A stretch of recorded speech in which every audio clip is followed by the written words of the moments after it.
By 12 years old, so much is locked in of a kid on how they see themselves for the rest of their life. Everybody, Brad Stevens here, Learning on the Run, tips and tricks. I'm getting some exercise out here, and it is crazy hot here, August in Georgia.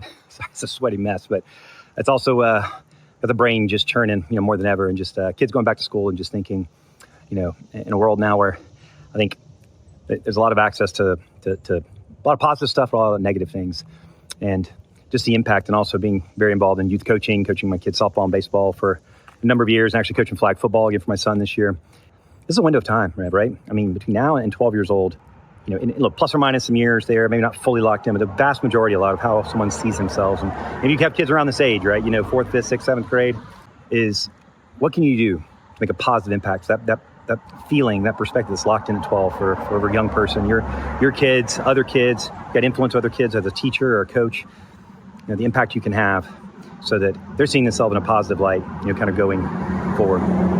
So in youth coaching, that's my run here. I've just been doing a huge prompt about some cool ways, if you're using AI back to the point of automating and delegating, is cool ways you can use AI, right? In ways that you're teaching or coaching, or just trying to lift up a kid to help them learn better, build self-confidence. And my daughter, she was struggling with, just PowerPoint slides during the American Revolution. So using AI creates some little mini videos that helped her visually connect, and then use it to make a slide deck that she was putting live, from the American Revolution and reporting on, right? For her, that helped her, right? Using AI, coaching, flag football teams, my fellow coach and I, Jim, are working on using AI to make some fun, cool things, even making a magazine for our kids. We can do digitally now and put their head, cover on it, make them feel excited, important, lift it up, right?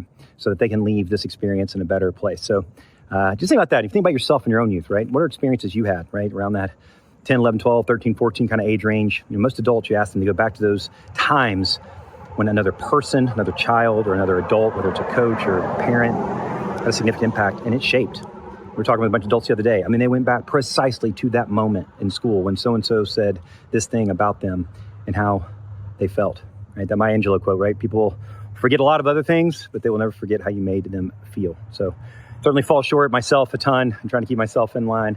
But just a thought, if you're about automating and delegating, you want to drop Automate down below. We'll drop an Automate and Delegate newsletter. We share tips and tricks like this of how to use AI to automate and delegate in your life, business, right? Kind of live in your passion pockets and redefine how you scale. Take care.